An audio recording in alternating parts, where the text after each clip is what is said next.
What's up, guys? Today I'm going to be comparing three extremely popular paddles on the market right now, and that is the CRBN1 16mm, the Engage MX Pursuit 6.0, and the Electrum Model E. I specifically chose these three paddles because they're all using a very similar surface type and they're all 16mm. Each of these brands have variations of a 13mm paddle, different shapes, and so on, but I wanted to start off with a similar comparison instead of trying to compare 10 different variations in one video. So from each of these companies, these are their most comparable lineup and the ones that will directly compete against each other. I'm going to have 6 different categories to compare. Those will be price, build quality, spin, control, sweet spot, and power. Hopefully these categories will help determine what is most important for you.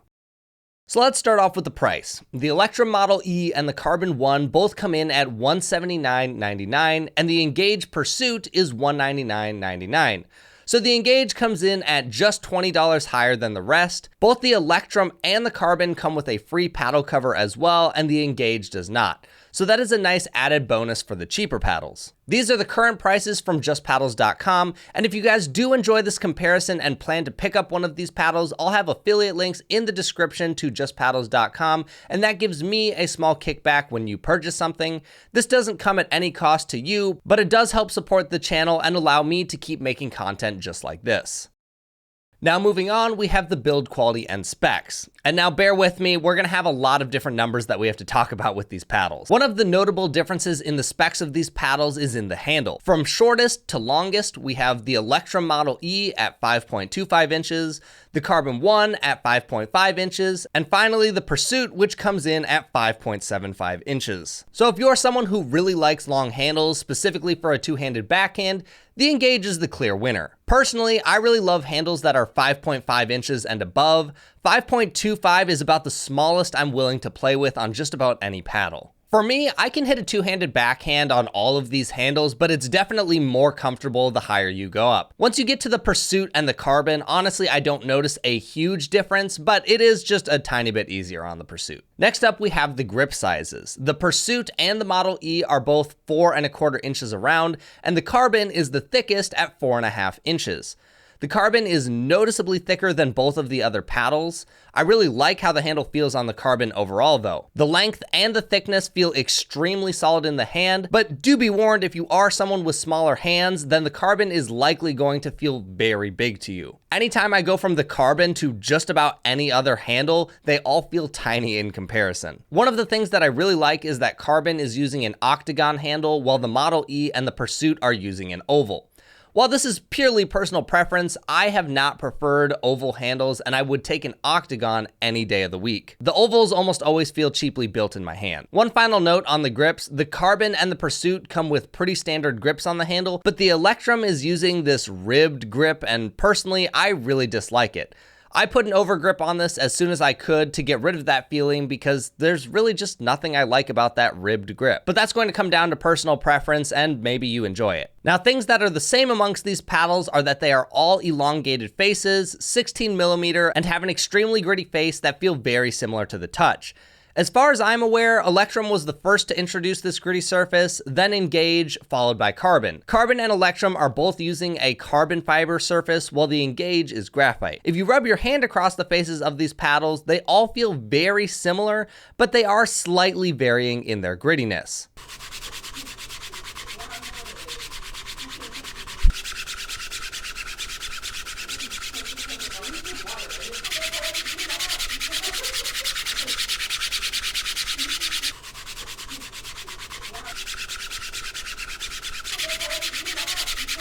For me, I would say the Pursuit comes in last, feeling the least gritty, then you have the Electrum, and then finally the Carbon, which feels noticeably grittier than the other two. When you rub your hand on the Carbon, the weaving of the face just feels like it goes a little deeper than the other two. One nice bonus of these paddle faces being built the way they are is that they're more durable than most faces. A lot of times you'll see chipping on the faces, which can look pretty bad, but so far the only paddle I've noticed that happening to slightly is the Pursuit. Both the Carbon and the Electrum are still looking very clean even after a ton of heavy use. Now finally, we have the weights. The Carbon ranges from 8.0 to 8.3, the Electrum from 8.0 to 8.5, And the Pursuit can be purchased in several weight options: lightweight, which is 7.5 to 7.8 ounces, and middleweight, which is 7.9 to 8.3. I have seen reports online that people say the Electrum has come in weights that vary a lot. I believe I've heard as high as 8.7 ounces out of the box, but mine personally came in at 8.1. So the main differences that you need to be aware of between these paddles are the handle length, grip circumference, and the Engage has a graphite base, while the other two are carbon fiber. When it comes to build quality, overall, I feel like they're all very similar, but I am going to knock away a few points on the Engage because I have heard so many quality control issues, breaking, and so on. I actually don't know if I see more posts about breaking or issues with a paddle than I do with ones from Engage. One of the noticeable differences in build quality is the edge guard. Engage has opted for this glossy, very brittle feeling plastic on the edge guard that I don't believe is very durable. My brother actually owned this paddle and his edge guard completely cracked and broke in one area. But if you live in extreme temperature climates like I do in Minnesota, I would not leave this in your car on a cold or hot day because I think going out to play after leaving it in those conditions would be horrible for this edge guard. When you feel it in comparison to the Carbon or Model E, which are both a much softer rubber type feeling plastic on the edge guard, the Pursuit just feels incredibly cheap in that regard. The one thing Engage has going for them is that they do offer a lifetime warranty on their paddles, while Electrum offers 6 months and Carbon only offers 4 months. So take that for what it's worth to you. All right, so like I mentioned a bit ago, all of these paddles have a very similar, very gritty surface. I don't think any of these paddles will face issues of losing grit like many other paddles on the market. There just isn't anything to wear off because it isn't a sprayed on rough material. It's just part of the face. I'm not going to claim that it might not reduce very slightly over time, but for the most part, you should not lose spin performance like you would on something like a Ben Johns, where in a week, the grit is completely gone. All right, so now let's talk about the spin on these paddles because the results were actually quite interesting. Despite all of them having a pretty gritty surface, the numbers actually vary quite a bit. And even more interestingly, they actually vary by how gritty each paddle was. Like I said before, the Engage seemed to feel the least gritty, then Electrum, followed by Carbon. And that's exactly how all of these results went, actually. The Engage was actually so low that I went ahead and tested this twice and even brought my brother in just to make sure that something wasn't off for me. So the Pursuit MX came in at 968 RPM, which is actually the lowest score that I have tested out of 40 plus paddles now. So that was very shocking. The first time I did it, it was actually 935 RPM, and then in the retest, I got 968, and a variance of about 30 RPM is pretty normal. People will swing slightly different depending on the day. But then I had my brother do it, and he generally averages about 100 to 200 more RPM than me on average, and those results also checked out here, because on the Pursuit, he got 1,096 RPM. But all of those results put this paddle in a very low tier of spin, which was completely shocking to me because the surface is fairly gritty even though it is noticeably less than the other two. Then we have the Electrum, which came in at 1,305 RPM, which is by no means bad, but when you compare it to a ton of different paddles on the market right now, that really isn't anything special at all. And especially given Electrum's status, which has been known for being some of the top tier spin paddles on the market, I was shocked to see the number this low. I actually went ahead and retested the paddle and it was 1,310 this time, so only a difference of 5 RPM. So even in the retest, it was still essentially the same number. Now, one thing I have heard on the forums and various other places are that Electrum actually used to be grittier in their first batch of paddles, but they got caught being past the legal limit that the USAPA allows, and then they were told they had to tone it down. So perhaps previously Electrum was at a much higher tier because they were able to add more grit to the paddle, and now not so much. Now again, they aren't bad, but that certainly doesn't compare with some of the top tier paddles that I have tested these days. And then finally we had the Carbon coming in at 1,512 RPM, which does put it in what I consider to be the high tier spin category. So if you're looking for a paddle that gets great spin, the Carbon is one of the best on the market and definitely is the best out of these 3 paddles. Now let's talk about control. Before we dive into this, I want to explain how I determine whether a paddle is a good control paddle or not, so that there's no confusion in terminology. I personally define it as a softer paddle that doesn't let the ball hop off the face as quickly and absorbs energy. This allows the ball to be more easily controlled and for you to place it where you want it without the paddle dictating it for you. I found that people often have different definitions for control, so I wanted to make it clear what my benchmark was. To me, the Model E is definitely the best control paddle of the bunch. I find it to be the softest and best at absorbing energy and vibrations, whereas on both the Carbon and the Pursuit, the faces feel slightly stiffer, and this directs a lot of energy back into the ball. Initially, it took quite a bit of play for me to get my drops as good as the Model E on the Carbon. And then with the Engage, I found that I didn't really have any issues. I just had to dial my power back ever so slightly. Despite the Pursuit and the Carbon having slightly stiffer faces, I do still find that they are great for dinking. I never had any issues of the three when it came to dinking. Where differences became more noticeable to me were drop shots, resets, and drives.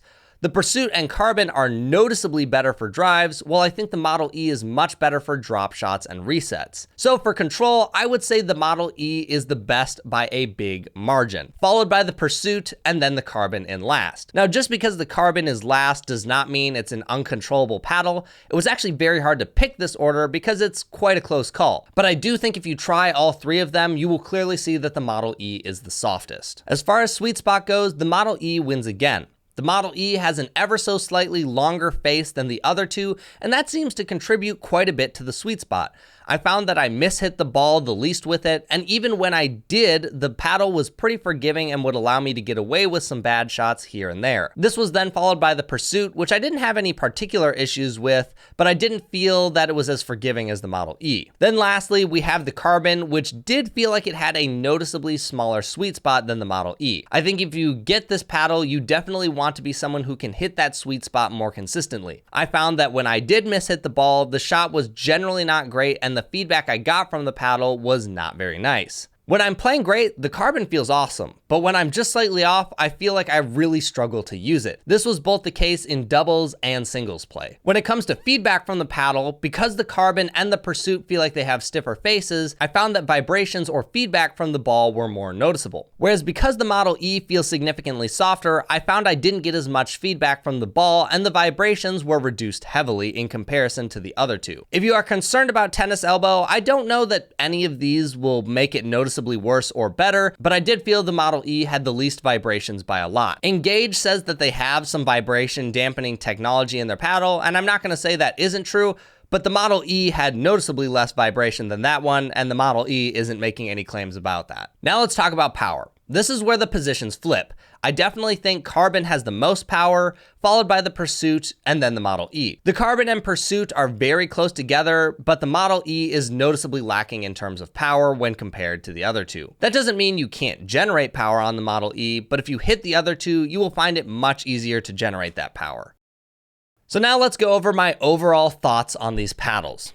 For me personally, my favorite of the three is the Model E. I've played with it quite extensively and even won gold in 19+ 4-0 singles at the Minnesota Indoor PPA Championships and got 4th in doubles. This is what I have started using after the Warrior and I've thoroughly enjoyed it. Blocks feel great, dinking is nice and controlled, and the spin doesn't seem to be a hindrance even if I would like those numbers to be higher. I do think this is more of a doubles paddle rather than a singles paddle though. While clearly it works fine for singles, I found that the lack of pace is definitely more frustrating for singles where pace is really important. For the Carbon, I really wanted to prefer this paddle because of the higher spin rates and longer handle, because both of those are things that I really enjoy. But because the sweet spot felt smaller and the face stiffer, I just found it ever so slightly too hard to control overall. So because of that, I just couldn't use it. But I think if you want power and spin and you have precise shots, the Carbon is going to feel great, especially for something like singles where spin and power are huge factors. Now the Pursuit is in a really interesting spot for me.